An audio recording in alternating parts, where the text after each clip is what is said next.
The Giants got their guy.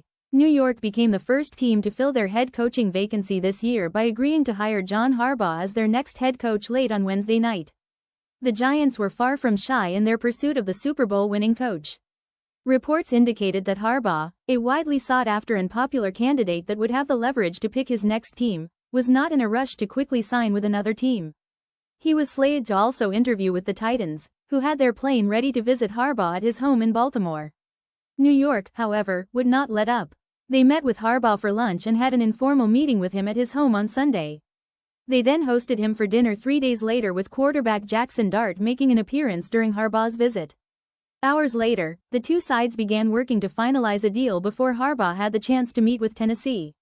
Fortunately for New York, the feelings were far from one-sided, allowing them to swiftly tab Harbaugh as their new coach. Per Ian O'Connor of The Athletic, 2 days after the Ravens fired him, Harbaugh told one person about the Giants' vacancy, "I think this is the job for me." O'Connor reports that Harbaugh had the Giants atop his potential list even before he was fired, knowing Baltimore could opt to move on. Between the opportunity to coach for a historic franchise in the Giants and work with a promising young rookie quarterback in Dart, Harbaugh was drawn to become their next head coach. Of the 9 teams with coaching vacancies this year, only the Cardinals are an older franchise than the Giants, and they have nowhere near the historical prestige that New York possesses.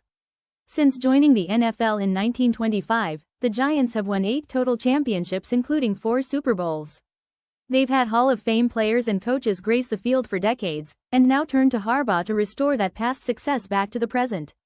The Giants have not won a playoff game since their Super Bowl run in 2011-12, but feel confident that Harbaugh can return them to the heights that once made them one of the great franchises in the sport.